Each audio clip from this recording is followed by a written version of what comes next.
BJP করার অপরাধেই বারবার তলব করা হচ্ছে দাবি বিধায়ক পবন সিংয়ের। বিজেপি করার অপরাধেই তদন্তের নামে তাকে বারবার তলব করা হচ্ছে।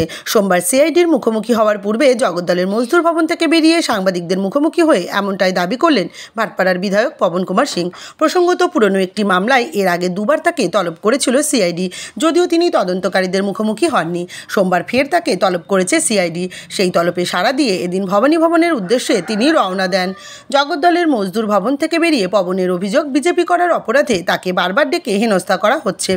পবন জানান, 2018 সালে ভাটপাড়া পুরসভা থেকে একটা কাজের বরাত পেয়েছিল হাওড়ার একটি কোম্পানি, যদিও তিনি সেই কোম্পানির ঘুমন্ত পার্টনার ছিলেন। তৎকালীন সময়ে তিনি ব্যবসার কাজে বিদেশে থাকতেন। তার দাবি, উক্ত কোম্পানির নির্দিষ্ট সময়ের মধ্যে কাজ সমাপ্ত করতে পারেনি, তাই পুরসভার কাছে আরও কিছুদিন সময় চেয়েছিল ওই কোম্পানি, কিন্তু কাজ সম্পন্ন করার জন্য পুরসভা অতিরিক্ত সময় দেয়নি।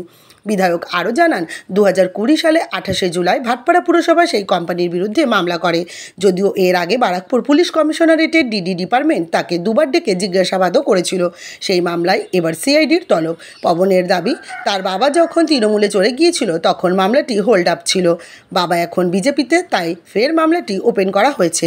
পবনের কথায়, তার বিরুদ্ধে সমস্ত মামলার ক্ষেত্রে সুপ্রিম কোর্টের স্থগিতাদেশ রয়েছে। ওই ইনভেস্টিগেশন জন্য ডেকেছে, দুবার নোটিশ করেছে, আজকে থার্ড বার নোটিশ হয়েছে।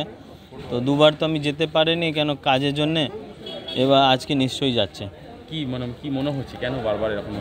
দেখুন, হ্যারাসমেন্ট তো এই কেসে আগেও আমাকে ডেকেছে 2020 আগে, ঠিক আছে, ডেকেছে দুবার, ডিডি অফিসের থেকে ডেকেছে, ইনভেস্টিগেশনও করেছে।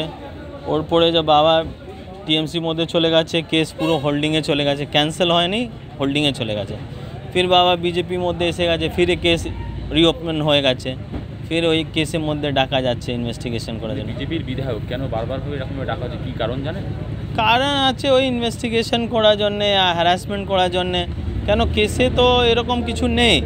কেসে একটা টেন্ডার পেয়েছে আমার কোম্পানি মিউনিসিপ্যালিটি থেকে, ওই কোম্পানির মধ্যে আমি ইনঅ্যাক্টিভ পার্টনার ছিল। তো কাজ হাফটা কাজ করে দিয়েছে, হাফটা করতে পারেনি। তো ওই জন্য মিউনিসিপ্যালকে লেটারও করেছে কি আমাকে কিছু টাইম এক্সটেন্ড করে দিন, আমার এই কাজ যে আছে যে হাফ কাজ করেছে পুরো কমপ্লিট করে দেবে। লেকিন মিউনিসিপ্যাল ওরকম রেসপন্স করেনি।